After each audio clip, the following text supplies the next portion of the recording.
Alright, so I just had to update the scoreboard there, as Yoda is, of course, leading the series 1-0 if you're just joining us here on the broadcast. Let me go just check something here. Yeah, okay, we're good.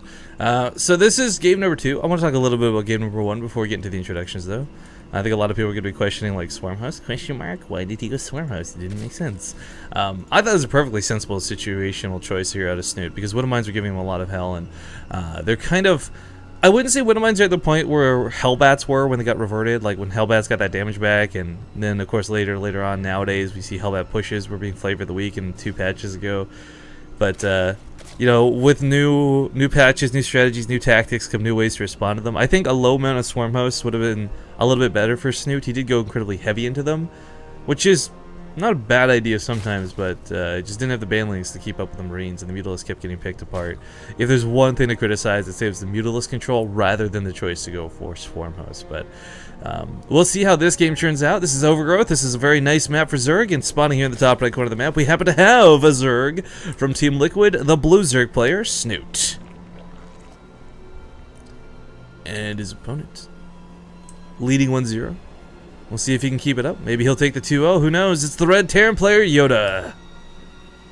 Yoda, by the way, like, there was the WCS EU qualifier match last season. So not this season, but last season, where Yoda had played versus Golden, or maybe that was season 1 actually.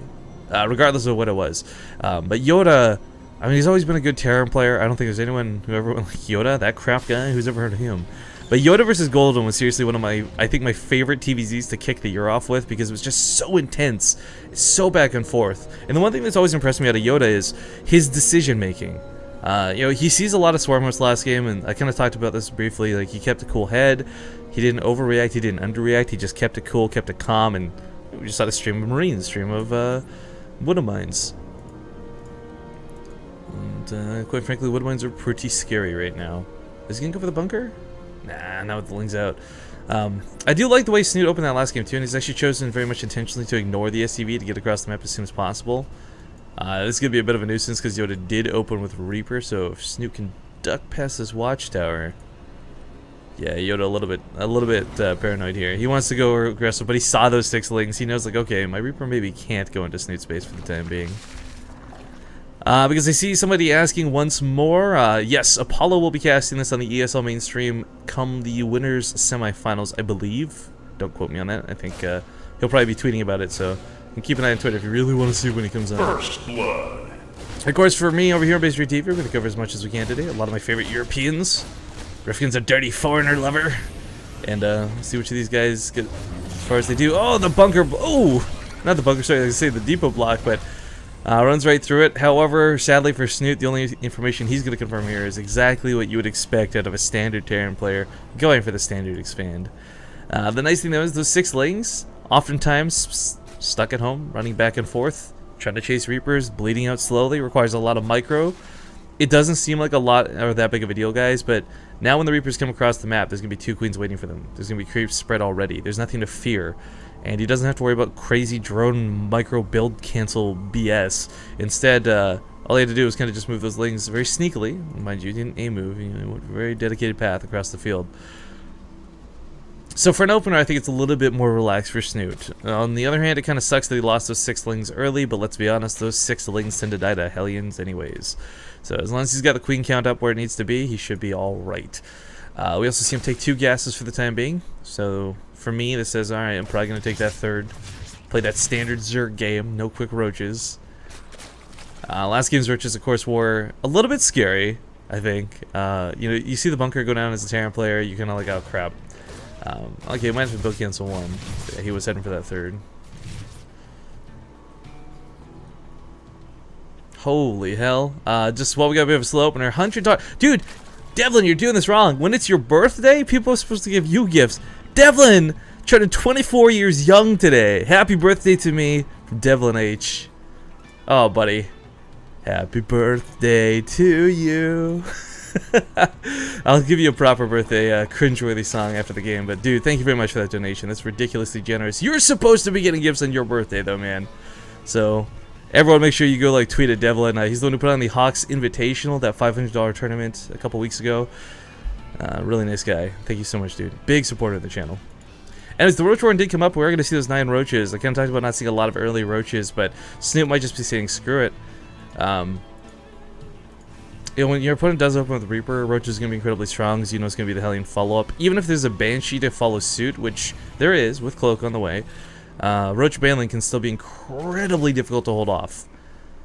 This is an all-in move that you can question. You can say, like, dude, Snute, you're better than this. Why would you do this? But the nice thing about it, too, is it's not something you necessarily have to dedicate to. For now, though, he's going to really regret this choice for the time being, as the Banshee catches him here in the middle of the map. We see, of course, it just shelling away at the roaches.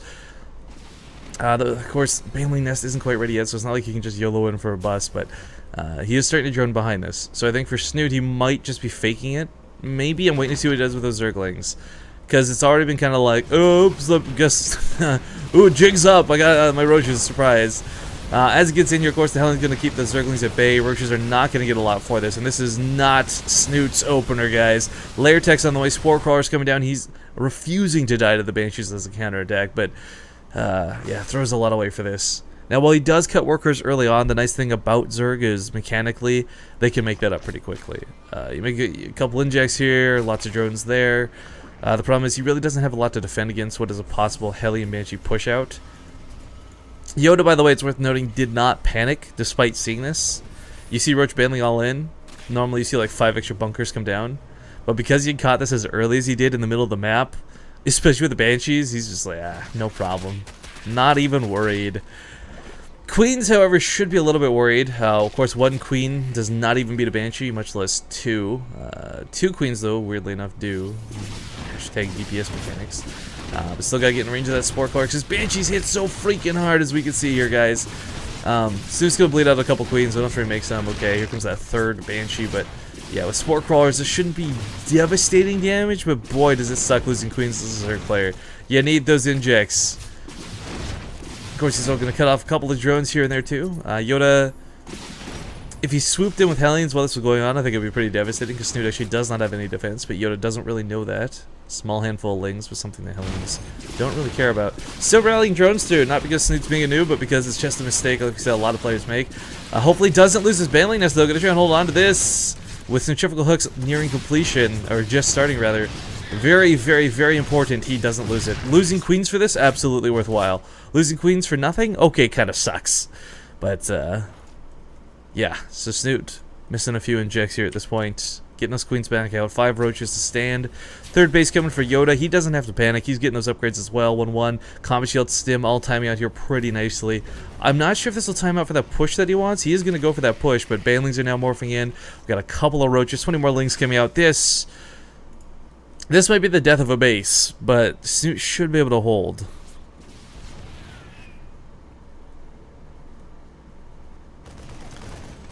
Yeah, lose an Overlord here too. That's gonna suck. It's the same bad habit. Three Overlords go down here, but this time they're not exposed, so I guess that kind of works out for Snute. Baneling speed will be complete for this engagement, and here's the key difference of last game, guys. Well, Snute's possibly going to defend the 4th. He's got creep on his side. Something he was lacking last time. Baneling's off of creep. No fun. No gusto. Oh, but it gets right before combat shields actually hit, so getting on top of the Hellbats is pretty nice. Cleans up a lot of the Marines and Snute. Perhaps over-dedicating with the Banelings, but still pushes this back. Makes it look easy. Spire on the way, and of course now he's going to be droning up that 4th, and Snute's got those queens back out, but he needs to send them back home. Get those injects going. I mean, he doesn't have a whole hell of a bank floating, but still... Lots of money in the bank because he's got all the queens here in the front line spreading creep, which is not a bad idea, I suppose. The Pult Viking, as has been, I think, nicknamed by just about everybody at this point, starting to pick off a couple of the Overlords around the map. These guys, oh, they're right in the path of devastation. That red dotted line, guys, that's the attack rally of this this Viking. Oh, scumbag Overlords, are they even going to be in range to see this? Hang on, okay, Snute's got full vision. Alright, Medevac boosting towards the main. He's going to run to respond to it, but that's not going to work. We saw similar tactics out of a North American player, Xenocider, actually, just a couple days ago. And, yeah, he's pressuring both sides of the base, but Snute, I think, responds pretty adequately. at first, but as we see, the Banelings didn't quite get the connects they wanted to, so numerically that was a good hold, but sadly in the end doesn't hold. Roaches, of course, fell as well to the, what was it, the 1 or 2 Marauders that were in that group, but Snoot's got a group up. Can't go in, might have just sacked the base. Taking these earlier fourths are a good way to get ahead in StarCraft 2, but sadly I kind of feel like costing Snute a little too much. Almost wish he would focus more on 3 and then move towards the 4th later, but completely makes sense for him to take that base at the time he does, because Yoda is this weird guy who just, he's waiting for that switch. Once he flips it, it doesn't stop. And as we've seen between combination last game and this game, pressure to the 4th was and is relentless. Scumbag Eggs were, of course, blocking out that hash rate and going down immediately, so that kind of wastes a little bit of time there. But Swarm Host, once again, not a bad choice, guys. I really want to stress. Like, because normally you would do this with Broodlords, but Tier 3 tech, getting the Corruptors, getting the Broodlords, it's so expensive, it takes so much time. Hive tech is a million years away. I do kind of wish we'd see fungal growths instead of Swarm Hosts, but a low amount of Swarm Hosts, not over dedicated, will deal with the Banelings. Or, did I say Banelings? I mean, what am I? Sorry, both units explode, do a lot of damage. My bad. Brain and word association. But the Mutas head across the map to do some harass. Yoda does have a couple turrets, but nothing too crazy. So Snute might be able to pick off, yeah, building SCV, maybe a reactor or two. Starting to sim forward to clean up some of this creep. And we had to drop unloaded. So already hitting over here, he's going to clean up a lot of this creep too. You guys got to understand, like, while Zerg players can take fights off of creep, it's always beneficial and advantageous to fight on creep when and where possible. So every time Yoda clears up a creep to him, every time Yoda pushes forward, he strips away, I guess, beneficial engagement zones from Snute. Is probably the best way to describe it. Of course, one of the worst things at this point for our Zerg players, the fact that Snute, you know, there's going to be attacks over here, and there's going to be attacks dropping towards the main, pushing towards the natural. I mean, no matter how this splits down, Yoda's always most likely going to be hitting 2 locations at the same time. You know, it kind of became the meta game for a while, where you just see Terran players go for this one push. You know, we'd watch players like Daishi just God mode rally in units, 13 Marines at a time through the middle of Frost, right through the heart of the map. But it's not quite where the game's at right now, and as we see, setting up for an attack here on the left, he's got drop set up here on the right. Snute is, oh god, he's ready for like 1 drop, but not 5, not 6. This is a big drop coming in the main. Perhaps not realizing he needs to dedicate a little bit more. Banelings are rushing back to the fight, but this leaves the left side of the map open with only Swarm Hosts to defend. And we saw how Swarm Hosts defend last game, guys. The answer is not very well. Woodmines get some good hits off. The Banelings don't quite get to connect, and there's way too many Marines for this low Mutalisk count to engage upon. Snute gonna lose the left side of the map. He's gonna lose the right side of the map, and he's actually, oh, probably borderline gonna tap out here. There's no Banelings left. Zerglings rushing into this 2-2 versus 2-2, but GG's gonna be called. Fear not, though, guys. If it's Snute you're here for, he's not out of the tournament yet. There is a loser's bracket. Oh, but that totally sucks, because Snute is probably one of my favorites. But at the same time, Snute is like one of the few Zergs in StarCraft 2 who have climbed out of the loser's bracket for an IEM specifically. So we'll see how it goes. Looks like our buddy Namshar also lost 2-1 to Hyun. Not too bad, dude. Oh, Namshar's like the king of the ace match lately. 2-1 Tian, 3-2 TLO. Oh, Namshar.